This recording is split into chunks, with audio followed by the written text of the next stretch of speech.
Halo semua viewers, balik lagi bersama aku Markus. Dan aku Stefani di acara PSBB Perbincangan Singkat bareng Broadcaster. Nah, dalam episode kali ini kita bakal ngebahas tentang build a career in the broadcasting world nih, Mas viewers. Nah, sebagai seorang mahasiswa, tentunya soft skill dan hard skill sangat dibutuhkan. Tidak hanya untuk sekarang, tetapi juga untuk terjun ke dunia pekerjaan. Hard skill merupakan skill yang kita dapatkan selama di kelas. Namun sebenarnya, di mana sih kita mendapatkan soft skill tersebut? Soft skill merupakan keahlian kita dalam leadership, teamwork, time management, dan lainnya. Skill-skill tersebut tentunya harus kita latih dan tidak bisa hanya sekedar teori. Untuk itu, soft skill bisa kita asah dengan mengikuti kepanitiaan, volunteer, dan juga organisasi. Nah, di episode PSBB kali ini kita akan menanyakan langsung dengan Kak Arif Trisusanto tentang dampak soft skill dan hard skill yang kita asah sejak dini terhadap performance di dunia industri profesional, terutama dalam bidang broadcasting. Nah, langsung aja kita bacakan profil singkat mengenai Kak Arif. Kak Arif Trisusanto merupakan lulusan BINUS University jurusan Marketing Communication. Kak Arif dulu sempat bergabung di BINUS TV Club dalam divisi produksi. Sekarang ini, Kak Arif bekerja menjadi seorang program director di salah satu TV nasional di Indonesia. Kalian penasaran nggak sih sama pengalaman Kak Arif di BINUS TV Club sampai sekarang bisa menjadi seorang program director? Yuk langsung aja kita tanya-tanya ke Kak Arif.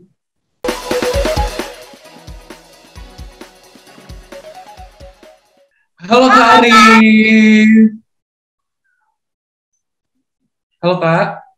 Halo semua, halo teman-teman Kak. BINUS. Halo Kak, apa kabarnya nih? Baik, Baik. gimana kabar semua? Baik Ya, juga, baik Kak. Kak. Iya. Nah, langsung aja nih ya Kak ke pertanyaan pertamanya. Nah, Kak Arif kan dulu anggota BINUS TV Club nih ya Kak. Dan Ya. dulunya juga ambil jurusan Marketing Communication. Boleh Kak diceritain bagaimana awalnya Kakak bisa masuk BINUS TV Club dan kenapa pada akhirnya Kakak dulu memilih BINUS TV Club? Oke, jadi dulu awal masuk BINUS TV Club itu di tahun pertamanya BINUS TV berdiri lah. Mm-hmm. Justru mungkin sebelum BINUS TV berdiri, jadi kita kayak perintis yang bikin BINUS TV itu ada. Gitu. Nah, kenapa tertarik masuk BINUS TV? Ya karena saya ngambil jurusannya kan peminatannya itu broadcast. Mm-hmm. Jadi mau nggak mau untuk menuju karir yang sejalan, saya harus juga punya pengalaman di bidang itu sebelum saya masuk kerja yang sesungguhnya. Jadi BINUS TV Club itu ya pilihan yang tepat agar bisa menuju jalan ke sana gitu. Betul banget. Wah, keren banget ya. Berarti Kak Arif dari BINUS TV mulai mau bangkit, udah ada nih Kak Arif. Keren banget. Nah, Kak Arif dulu di BINUS TV Club itu masuk ke divisi produksinya kan, Kak? Nah, boleh dong Kak jelasin alasan Kakak masuk ke divisi tersebut?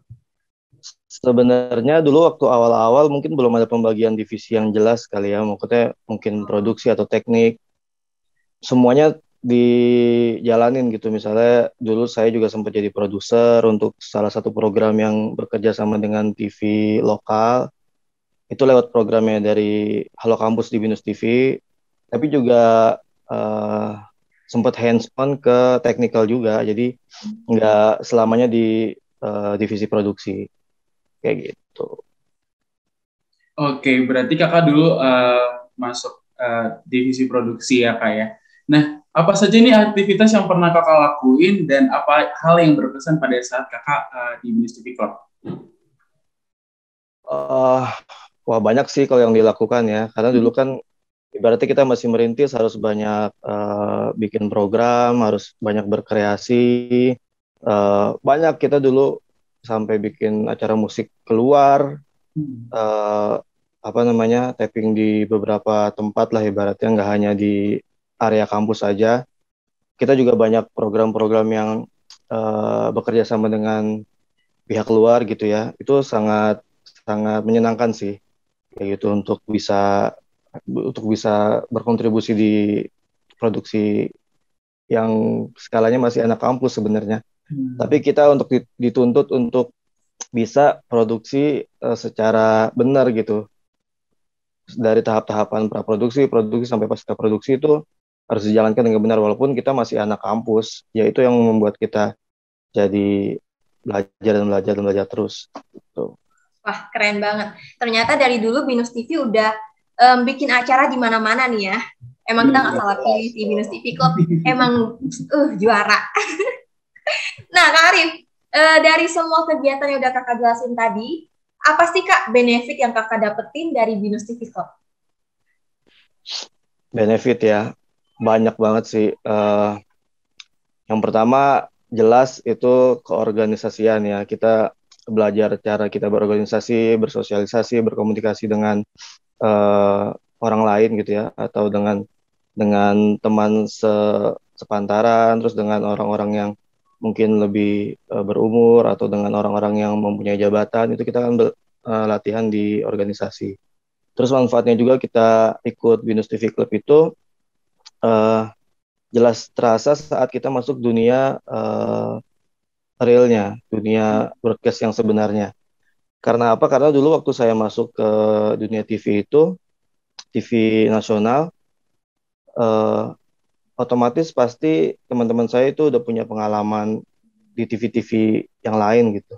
Karena saya masuk ke TV nasional itu langsung dipercaya sebagai program director junior. Kenapa bisa sampai ke program director junior ya karena Binus TV itu sendiri. Jadi saya udah punya basic yang kuat untuk jadi program director karena untuk jadi program director itu nggak gampang. Banyak orang bilang kalau program director itu pasti yang udah berumur, yang udah puluhan tahun kerja di TV nasional. Tapi saya waktu pertama kali masuk di TV nasional itu di Net TV itu jadi program director termuda yang nggak punya pengalaman TV nasional sama sekali, tapi dipercaya untuk jadi program director. Ya karena Binus TV, ilmu-ilmu yang diajarkan di Binus TV itu berguna banget. Jadi teman-teman Binus tuh kalau mau masuk Binus TV tuh jangan ragu deh, itu bukan ilmu yang main-main. Maksudnya pelajaran yang lo dapet itu bukan cuman teori, bukan cuman skalanya buat TV kampus, tapi itu berguna banget buat lo kerja di TV nasional juga. Waduh, ya bagi teman-teman yang mau join nih ya, Kakak Arif ini udah kasih langsung testimoni tentang Binus TV Club nih. Gak main-main ya ternyata di Binus TV Club ya Stefani ya. Keren banget pokoknya. Nah, boleh Kak selanjutnya nih, boleh dijelaskan Kak, apakah ada pengaruh pengalaman dan pembelajaran yang Kakak dapatkan di Binus TV Club dalam pekerjaan Kakak sekarang sebagai program director? Ya jelas ada. Masih nyambung sama yang tadi saya jelasin sih. Maksudnya apa yang kita pelajari di Binus TV itu kan ya bukan kaleng-kaleng ya. Maksudnya beneran ilmu yang bisa diaplikasikan di dunia kerja yang sesungguhnya. Karena kita juga punya apa sih, dulu saya dimentorin sama orang yang beneran orang TV juga di Binus TV kan, dia maksudnya orang praktisi juga gitu. Jadi kita bisa belajar yang sebenar-benarnya TV nasional kayak apa ya, misalnya kayak cara ngedirect suatu program itu juga diajarin di Binus TV Club. Cara misalnya kayak kita berkreatif atau berkreasi untuk bikin konten suatu produksi program gitu, itu diajarin semua di Binus TV. Jadi pengaruh banget. Jadi saya bisa jalan bekerja di TV nasional itu nggak dari nol. Langkahnya bisa jauh, bisa menyeimbangkan dengan teman-teman yang mungkin udah punya pengalaman 5 tahun, 10 tahun di TV nasional. Ya buktinya saya bisa kejar itu dengan pengalaman saya di Binus TV Club. Gitu. Keren banget. Emang itu tujuan kita masuk Binus TV, Kak. Biar pengalamannya itu banyak banget. Iya, benar-benar. Nah, kemudian apa aja sih Kak skill yang harus dibutuhkan oleh seorang broadcaster? Oke, skill yang paling utama dan paling penting itu sebenarnya ini bukan skill apa namanya yang teknikal ya, maksudnya paling utama itu kita kalau kerja ya sebenarnya dimanapun sih itu attitude sih sebenarnya. yang paling utama. Yang kedua itu ada komunikasi. Yang lain-lainnya teknikal yang menyusul lah. Ya itu sih paling penting. Terutama juga yang nomor 3 itu disiplin waktu. Menurut saya sih itu yang paling penting. Attitude, komunikasi, disiplin waktu. Itu basic buat teman-teman untuk kerja di broadcast atau di media televisi. Kenapa attitude? Karena kita bekerja nggak hanya sendiri. Kita bekerja dengan banyak orang, dengan banyak tim, dengan banyak divisi. Itu kalau teman-teman nggak punya attitude yang baik, misalnya datang dengan dada yang diangkat, dengan kesombongan ilmu gitu, merasa punya basic di Binus TV dan masuk tiba-tiba ngerasa udah jago, nggak akan kepake gitu, nggak akan kepake ilmu lo, Benar-benar. ya kan?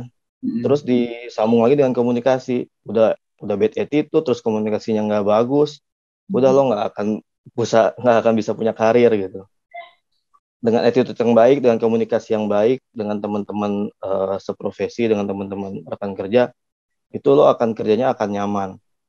Orang walaupun nggak punya, ibaratnya dengan kasarnya lo nggak punya skill, tapi lo bisa komunikasi yang baik, bukan pers ya, maksudnya bukan kita ngejilat-ngejilat, tapi itu menunjukkan kita mau belajar. Itu kita akan bisa berkembang. Daripada lo yang punya skill di awal, tapi attitude jelek, nggak bisa komunikasi, lo nggak akan berkembang. Karena nggak ada temen yang mau sharing sama lo. Yang ketiga, disiplin waktu. Ini basically akan berpengaruh ke kehidupan kita yang lainnya juga, nggak hanya di dunia kerja. Kita belajar disiplin waktu di dunia broadcast itu pengaruhnya besar banget buat ke diri kita sendiri. Kita jadi punya legitimasi atau punya nilai baik lah terhadap kehidupan sosial juga. Maksudnya lo dengan sesimpel lo janjian sama teman, jadi yang tadinya lo misalnya nggak on time, lo jadi belajar on time gitu. Karena kita di broadcast diajarin nggak bisa telat sedetik pun, karena misalnya ketika lo live suatu acara, lo telat sedetik ya acara tetap harus jalan kan. Lo nggak mau, lo nggak bisa telat ibaratnya gitu. Apalagi lo yang kerjanya profesinya tuh lo sendiri, bukan misalnya kayak kameramen kan ada beberapa, FD ada beberapa. Lo program director lo sendiri, ketika lo nggak ada siapa yang gantiin gitu. Program mau jalan bagaimana live gitu kan. Ya itu sih, itu disiplin penting banget. Itu bisa ngaruh ke kehidupan pribadi lo, itu lo akan bisa lebih menghargai waktu, menghargai orang. Banyaklah hal baiknya yang akan berimbas gitu. Oke, berarti skill yang dibutuhkan aku bilang sekali lagi, ada tadi etika, komunikasi, dan ada disiplin waktu. 3 hal ini yang paling penting ya Kak dalam dunia broadcasting ya Kak ya. Nah, balik lagi nih Kak ke awal-awal Kakak mengenal dunia broadcasting atau kerja di dunia broadcasting. Boleh dong Kak diceritain dari awal Kakak bekerja di dunia broadcasting hingga akhirnya sekarang menjadi seorang program director. Mungkin kayak sejarahnya mungkin ya Kak ya. Oke, sejarahnya dulu itu sebenarnya saya sebelum masuk Binus University, saya sempat kuliah di UI Depok selama 2 tahun, jurusannya IT dan elektro. Cuman mungkin it's not my passion gitu, walaupun udah 2 tahun, bilang ke orang tua minta pengen pindah ke Binus ngambil komunikasi, ya orang tua akhirnya mengizinkan. Ya bersyukurnya sih, gratefulnya orang tua nggak ada yang kayak kenapa sih lo pindah gitu, tapi mereka supporting me banget. Nah, akhirnya saya masuk ke Binus dengan jurusan yang saya mau, komunikasi. Akhirnya ada peminatan broadcast. Nah, ketika saya bergabung di Binus TV, itu kan banyak praktisi juga yang ngajarin di sana gitu. Kayak dulu ada Mas Doni De Kaiser, ada Pak Ray yang benar-benar praktisi televisi gitu. Nah, kenapa sejarahnya saya bisa masuk akhirnya bekerja di televisi nasional? Karena ya mereka-mereka ini juga gitu. Mereka mungkin melihat kerja kita di Binus TV gitu, bagaimana kita bisa ngejalanin tugas di Binus TV. Akhirnya dikasih jalan lah oleh mereka-mereka ini untuk bekerja di TV nasional. Ya mereka hanya kasih jalan aja gitu, tapi kan bagaimana kenyataannya kan itu kita yang harus membuktikan sendiri kan, kita bisa apa enggak. Mereka kasih jalan, akhirnya kita bisa masuk ke TV nasional, dipercaya untuk jadi program director junior.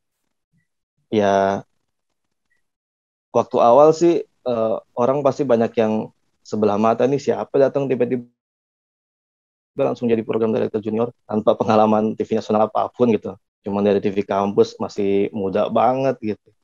Orang banyak yang inilah menyaksikan lah ibaratnya, mempertanyakan. Tapi ya walaupun banyak apa sih namanya rumor-rumor atau banyak omongan-omongan yang nggak enak yang kita akhirnya dengar juga, tapi ya kita nggak bisa ambil hati gitu. Maksudnya kalau kita kerja ngambil hati omongan orang lain, kita nggak akan bisa maju lah. Kita bakal pasti, tuh kenapa sih? Ya akhirnya cuekin aja, kita buktiin aja sama apa yang bisa kita lakukan, belajar. Akhirnya dapat kepercayaan pegang program spesial, dapat program kepercayaan pegang yang talk show ringan-ringan, habis itu mulai yang agak susah, akhirnya dapat bisa dipercaya pegang ulang tahun TV nasional yang pride-nya benar-benar paling tinggi gitu. Akhirnya setelah pembuktian yang kita bisa kasih lihat ke teman-teman yang mungkin udah senior, ya akhirnya mereka percaya ke kita. Akhirnya mereka, oh iya ternyata anak ini bisa gitu. Jadi akhirnya mereka ya nggak bisa mandang sebelah mata semua orang walaupun mereka nggak punya background TV nasional gitu. Betul banget. Ya, keren banget. Berarti bisa kita garis bawah nih Kak, kalau dengan ikut organisasi seperti Binus TV Club ini, relasi atau link itu sangat penting ya dari pengalaman berorganisasi kita. Jadi dengan ikut organisasi kita bisa mendapatkan link dan akhirnya kita bisa kayak Kak Arif nih jadi program director langsung. Keren banget. Nah Kak, tantangan sebagai program director menurut Kak Arif itu apa? Tantangannya apa ya? Banyak sih. Mungkin lebih ke bagaimana kita bisa menyatukan atau ngedrive teman-teman, karena kita kan sebagai program director kita kan pemimpin saat produksi kan. Bagaimana kita bisa mengkomunikasikan konsep yang ada ke teman-teman, karena kan kepala orang kan banyak ya, punya idealis masing-masing. Bagaimana kita bisa ngedrive itu semua ke satu jalan, satu visi yang akhirnya bisa bikin program itu sesuai dengan harapan yang kita inginkan saat konseptual atau saat brainstorming kayak gitu. Kendalanya itu sih sebenarnya cuman ya kendala yang bisa kita hadapi kalau kita punya soft skill yang baik gitu. Oke. Jadi intinya kita harus buat dulu soft skill kita baik, baru itu tantangannya tinggal bagaimana kita bisa menyatukan teman-teman yang lainnya untuk bisa jadi di satu jalan dan memungkinnya ya Kak. Oke. Nah, tadi tantangan, sekarang aku mau nanya tentang suka duka Kakak menjadi seorang broadcaster apa aja nih Kak? Boleh diceritain Kak? Suka duka. Apa ya, duka dulu kali ya, duka. Kalau dukanya ya klise sih. Kalau duka sih kalau kerja ya mungkin akan overtime, akan sedikit waktu untuk keluarga, itu ya duka yang klise, tapi ya kita seneng juga ngejalaninnya gitu. Bukan berarti kita nggak peduli dengan keluarga atau let's say ya gitulah. Cuman ya apa sih, itu duka yang bukan jadi alasan lagi sebenarnya, cuman ya klise aja. Cuman kalau sukanya banyak banget. Kita bisa kerja dengan orang-orang baru yang mungkin bisa bikin kita punya link baru juga. Kita bisa berkreativitas dengan berbagai macam ide yang out of the box gitu. Kita bisa juga punya belajar lagi, meningkatkan soft skill kita dengan bersosialisasi. Sukanya banyak banget. Betul banget. Dijabarin banyak deh pokoknya. Karena di setiap hal yang kita kerjain pasti ada suka dukanya, bener ya Kak Arif ya? Betul. Nah, sekarang menurut Kak Arif, kegiatan kemahasiswaan itu penting gak sih Kak untuk menunjang karir kita ke depannya? Dan mungkin Kak Arif juga bisa kasih pesan nih untuk Binusian 25 yang mau join ke Binus TV Club.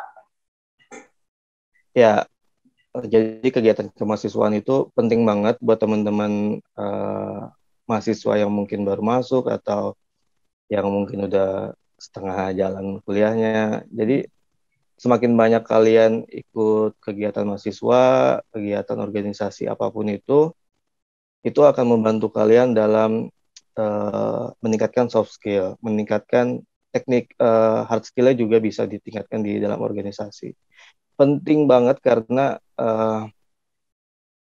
kita nggak bisa pungkiri dalam organisasi kita bisa belajar banyak hal, dan kita juga nggak bisa pungkiri berorganisasi itu mungkin bisa jadi salah satu syarat, misalnya kayak kalian mau masuk ke melanjutkan kuliah di luar negeri atau mendapatkan beasiswa yang sifatnya di mancanegara, ibaratnya yang di kuliah-kuliah di luar negeri, itu ada salah satu syaratnya kalian harus punya organisasi, apalagi misalnya